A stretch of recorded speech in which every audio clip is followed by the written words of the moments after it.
messieurs, bonjour. Voici les titres du journal. Inciter les gouvernements et les citoyens à prendre des mesures pour limiter l'impact des activités humaines sur le climat. C'est l'objectif de la Journée mondiale du climat célébrée ce 8 décembre. Faire du Bénin le premier producteur de cajou en Afrique de l'Ouest, c'est l'ambition du gouvernement. Les résultats d'une évaluation du cadre réglementaire d'investissement dans l'industrie ANACAD ont été présentés aux acteurs de la filière. Et puis le sable est devenu un enjeu économique de premier plan dans beaucoup de communes au Bénin, mais son dragage a de nombreux effets directs sur l'environnement.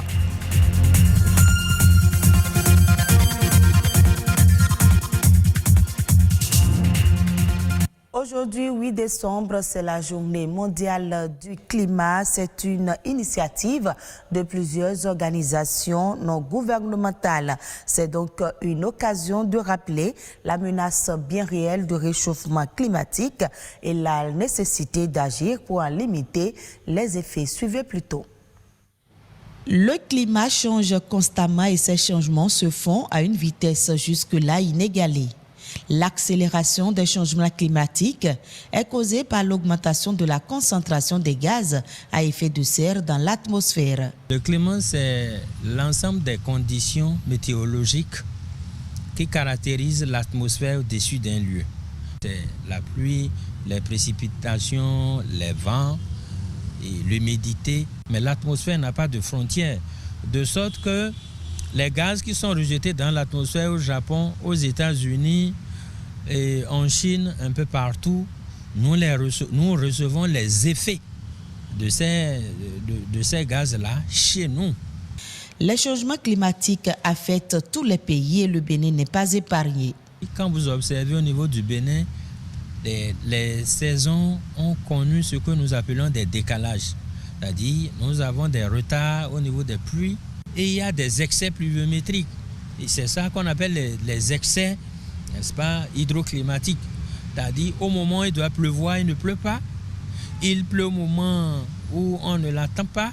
Au moment où on est en pleine saison sèche, on peut avoir des pluies extrêmes qui arrivent, qui créent des dégâts, des inondations, tout ça. Donc, ça veut dire que le climat est en train de bouger. Tout ce qui était en place, tel que ça se passait normalement, on sait que ça, c'est la saison des pluies. Ça doit durer telle période. À cela succède la saison sèche. Ça doit durer telle période. Tout est bouleversé aujourd'hui et la conséquence est qu'aujourd'hui, les paysans ne maîtrisent plus le calendrier des semis. Il est urgent de prendre conscience que la terre ne nous appartient pas et de mener des actions afin de réduire les effets des changements climatiques. On détruit beaucoup de nos forêts aujourd'hui et il faut reforester. Ça dit quoi? Il faut éliminer le CO2 pour atténuer ou réduire de façon quand même considérable le réchauffement. Parce que la cause de tout ce que nous observons aujourd'hui, qu'on appelle dérèglement climatique, changement climatique, avec tous ces effets dont nous venons de parler, c'est le réchauffement de la planète. Or, pour diminuer le réchauffement de la planète, il faut les arbres. La journée du 8 décembre est donc une occasion pour sensibiliser et agir pour l'environnement. Plusieurs mouvements appellent à cet effet à une journée de mobilisation en faveur du climat. Et nous restons toujours dans le domaine de l'environnement pour parler du dragage de sable qui constitue aujourd'hui l'un des procédés utilisés pour l'extraction du sable pour les travaux de construction ou pour faciliter la fluidité du transport fluvial. Mais c'est une technique qui cause assez de dommages à l'environnement. Flavien Edia Dovonou, environnementaliste, nous éclaire. Le dragage, c'est une opération qui consiste à extraire le sable, des matériaux ou des sédiments d'un cours d'eau ou bien d'un plan d'eau.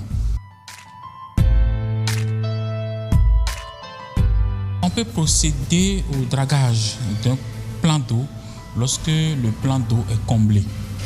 Lorsque le plan d'eau a beaucoup de sédiments, lorsque le plan d'eau commence par déborder. Vous savez, aujourd'hui, en plus de l'eau, qui est une ressource très utilisée, la seconde ressource naturelle qu'on utilise beaucoup, c'est le sable.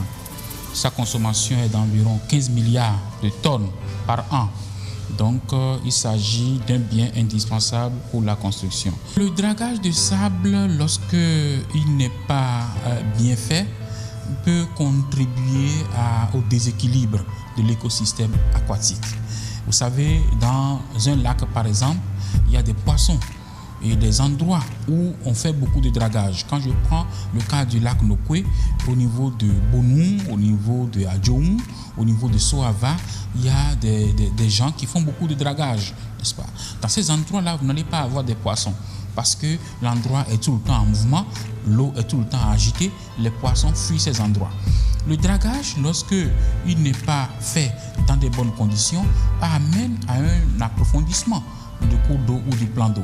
C'est-à-dire que les gens draguent jusqu'à aller à des profondeurs très élevées, ce qui fait que par endroits, vous allez tomber dans des trous au niveau de l'eau, parce que c'est trop profond. Cela peut provoquer des accidents lors de la navigation sur l'eau.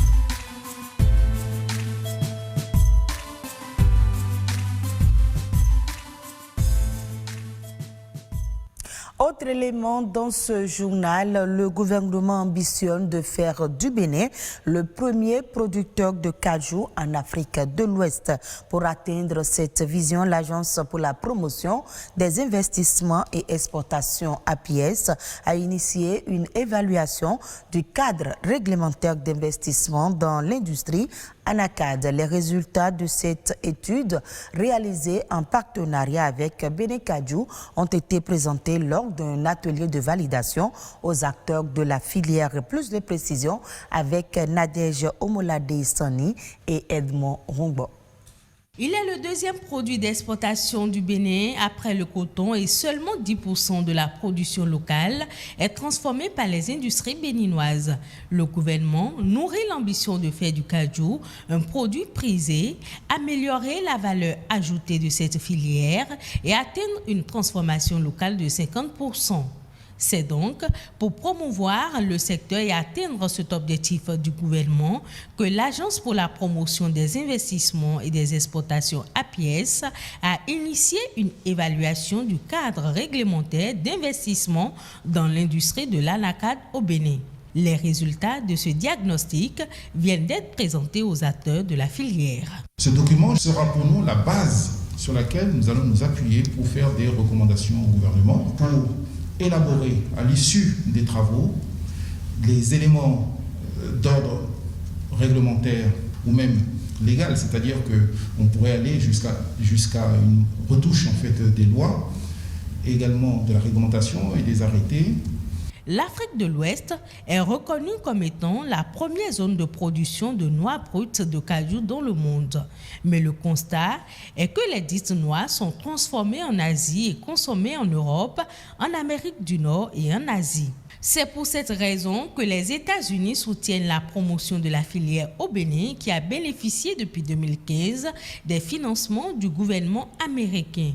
Un appui de plus de 19 milliards de francs CFA pour le développement de la filière et pour la dynamisation de sa croissance économique. À travers le projet Bénin Kajou, le Bénin a déjà réalisé plusieurs avancées dans le secteur. Y compris la formation de plus de 70 000 agriculteurs en bonnes pratiques agricoles, des avancées importantes dans le développement de l'industrie de la transformation des cajous sur place, et une augmentation significative de la valeur économique et sociale du secteur de cajou béninoise. Le programme d'action du gouvernement ambitionne de faire du Bénin le premier producteur de noix de cajou en Afrique de l'Ouest. Ce qui fait dire aux représentants de l'interprofession de cajou que l'évaluation du secteur est importante pour créer les conditions de développement de la filière et concrétiser cette vision du gouvernement. Suivons à présent quelques faits marquants de l'actualité nationale en bref et en images. La nation en bref, c'est avec Ulvaeus Balogun.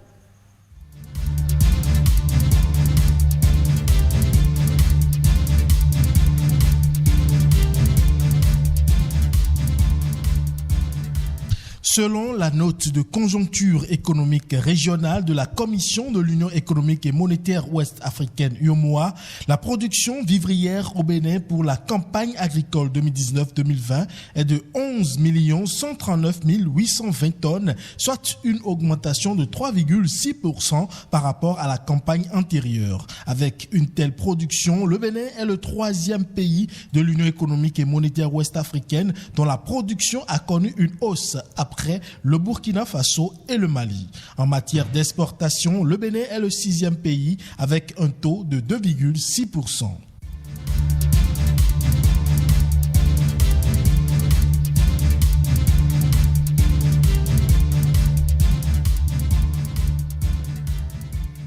La Société nationale des eaux du Bénin SONEB a lancé une campagne de branchement promotionnel à coût réduit de 50 000 francs CFA dans les départements du Borgou et de l'Alibori. Selon le directeur régional Borgou-Alibori de la SONEB, cette campagne promotionnelle s'inscrit dans la droite ligne de la politique de l'État qui garantit à tous les citoyens béninois un accès universel à l'eau potable à l'horizon 2022. Ainsi, le coût du raccordement passe de 125 000 francs CFA à 50 000 francs CFA et est payable par tranche avec une première tranche fixée à 20 000 francs CFA.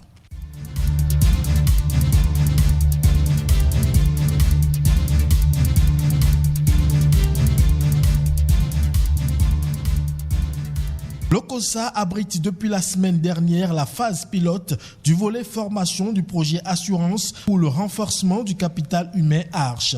Il s'agit au cours de cette phase de fournir aux artisans des formations opérationnelles de courte durée leur permettant de renforcer leurs compétences pratiques et techniques, d'accéder à de nouveaux marchés par la qualité de leur production et d'améliorer ainsi leur niveau de revenu. Toutes choses qui permettront aux artisans de se professionnaliser et de réduire les cas de malfaçon dans tous les ouvrages qu'ils réalisent. Au total, 15 corps de métier et 22 métiers sont pris en compte dans le cadre de la formation. La phase pilote du volet formation se déploie dans les communes de Cotonou, d'Abomey-Calavi, de Porto Novo, de Parakou, d'Abomey, de Diakotomé, de Djougou et de Lokossa.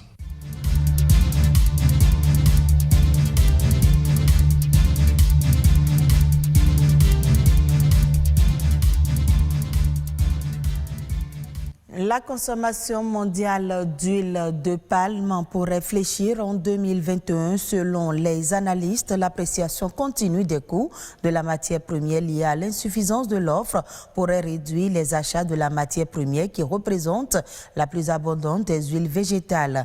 Au-delà de cette situation, il faut noter que l'industrie reste inquiète face aux différentes évolutions à venir, notamment du côté de l'Indonésie, premier producteur et exportateur mondial d'huile de palme.